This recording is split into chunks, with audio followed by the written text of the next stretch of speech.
Sezar M.Ö. 9 yılının Ocak ayında Rubicon Nehri'ni geçtiği zaman o dönemde kendi kuşağının en büyük askeri olan Pompei'nin liderlikte Roma devleti karşısında yalnız bir adamdı ve şans Sezar'dan yana değil. Şartlar dikkate alındığında Sezar'ın Pompei'ne karşı başlattığı iç savaştan galip çıkması mümkün olmamalıydı. Pompei daha fazla askere, daha fazla kaynağa, daha fazla deneyime ve Roma senatosunun daha büyük kısmının desteğine sahip. Ancak onda olmayan şey Sezar'ın sergilediği sonucu ne olursa olsun her şeyi göze almış olma duygusuydu. Sezar zaferi garantilemek için hızlı hareket etmesi gerektiğini biliyordu. Kendisi ayrıca davranışlarını kendisine göre çarpıtarak anlatması gerektiğini de biliyordu. Nitekim bunu Galya'nın fethi sırasındaki seferlerde kendi yazdığı De Belle Gallico'da eserde uygulamış ve son derecede işe yaradığını görmüş. Bu yüzden davranışlarını haklı çıkartmak için iç savaş sırasında yaşananları da kaleme aldı. Ancak tabii ki bu sadece bir propaganda savaşı değildi. Sezar M.Ö. 58'den beri sürekli savaştığı Galya'daki seferlerinde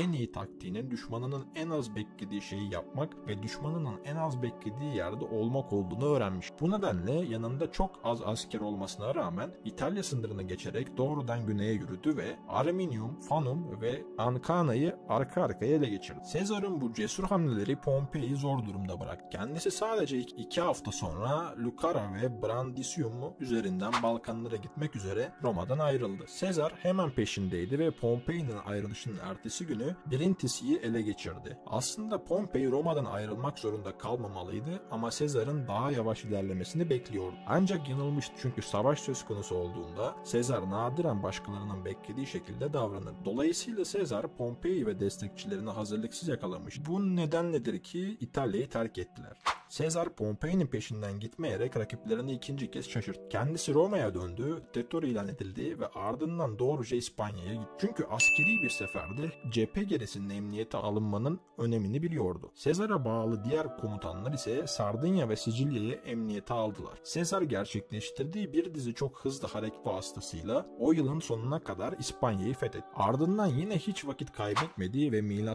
48 yılının Ocak ayında Balkanlara geçti. Pompei'nin muharebeye hazırlanmak için neredeyse bir yılı vardı. Ama Sezar'ın Balkanlara geçiş şekli bir kez daha beklenmedi. Sezar'ın yeterli gemisi yok ve karşıya geçirmesi gereken 12 lejyonu vardı. Ama mevcut gemiler sadece 20.000 asker ve 500 süvari taşıyabilirdi. Her şeye rağmen karşıya geçti. Diğer taraftan Pompei'nin komutası altında devasa bir donanma vardı. Ayrıca komutası altına 9 tam kadrolu lejyon, yaklaşık 5.000 kişi ve 7.000 süvari toplamış. Sezar'ın 20.000 askeri ise 7 adet yarım kadrolu lejyona denk geliyordu. Ayrıca sadece 500 süvarisi olmasına rağmen yine de sayıca çok üstün olan Pompei'nin kuvvetlerine meydan okumayı seçti. Sezar'ın avantajı askerlerinin tecrübeli olmasıydı. Buna mukabil Pompei'nin askerlerinin ise sadece bir kısmı daha önce muharebe ortamında bulunmuştu. Pompei'nin donanması Sezar'ın İtalya'dan Balkanlara geçmesini ya da demir atmasını engellemek için konuşlandırılmıştı ama Sezar her ikisini de yapmayı başardı. Buna muhtemelen kendi subayları da şaşırmıştı. Pompei ayrıca ordusunu beslemek için Yunanistan ve Trakya'nın kaynaklarına da sahipti ve askerleri iyi ikmal edilmişti. Sezar ise erzakı yanında getirmek ya da bir şekilde bulmak zorundaydı. Bununla birlikte Sezar muharebe tecrübesi olan askerlerini ne kadar zorlayabileceğini ve onların son derece zorlu koşullarda neler başarabileceklerini biliyordu. Pompei'nin ise kendi birlikleri hakkında böyle bir bilgisi yok. Karaya çıkar çıkmaz Sezar yine hiç vakit kaybetmedi ve Oricum şehrini ele geçirdi. Bu yaşanırken Pompei henüz Sezar'ın deniz geçişini tamamladığı haberini bile almamış. Haber nihayet kendisine ulaştığında Pompei Duris çekildi.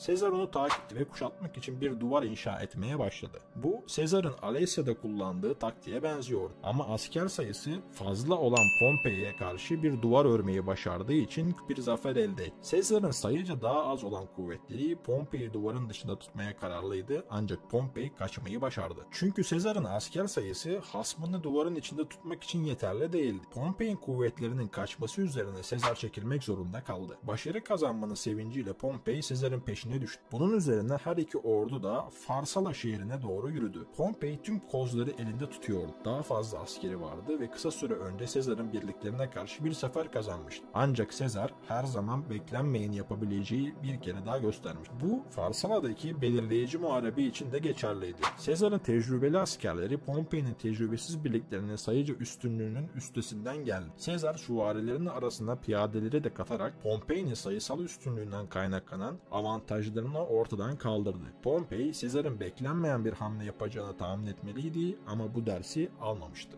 Sezar'ın kıvrak zekasıyla Pompei'ni nasıl yok ettiğini sizlere kısa bir video şeklinde anlat dostlarım. Bu bana biraz da olsun Kurtuluş Savaşı'ndaki olaylardan, Kurtuluş Savaşı'nda yapılan piksel savaştan bir esinti gibi geldi. Belki size de gelmiyor. Yapılması gerekeni değil de yapılmaması gerekeni yapan bir komutanın nasıl hareket edip de kendisine karşı sıkıntı çıkan bir insanı nasıl halt ettiğinden böyle kısa bir şekilde bahsetmiş olmuşlarım. Umarım size Sezar konusunda az da olsa bir bilgi sunabilmişimdir bu 4 içerisinde. Bundan sonraki videomuzda Mussolini'den bahsedeceğim dostlarım. Uzun bir video olacak pazar günü. O yüzden bu kısa videolarla Sezar hakkında hiç değinilmemiş, daha önce belki de videosu çekilmemiş konuları sizlere anlatmak istedim. Çünkü var olan konuların içerikleri zaten aynı, savaş aynı tarih oluyor. Her şey aynı tarih oluyor ve farklısıyla anlatmaya çalışıyoruz. Ama ben hiç anlatılmamış yerlerden anlatmayı daha tercih ediyorum. Umarım anlatım tarzımı sevmişsinizdir. Ses konusunda bir problem yaşamıştık. Umarım bu videoda ses konusunda bir problem yaşamamış. Videoları izlerken, normal videolarda izlerken dostlarım %100 konumunda hoparlörünüzü açarsanız seslerin cızırtılı gelmesini duyabiliriz. Ama %75 seviyesinde kullanırsanız hem bilgisayar sağlığı hem de kendi kulak sağlığınız için daha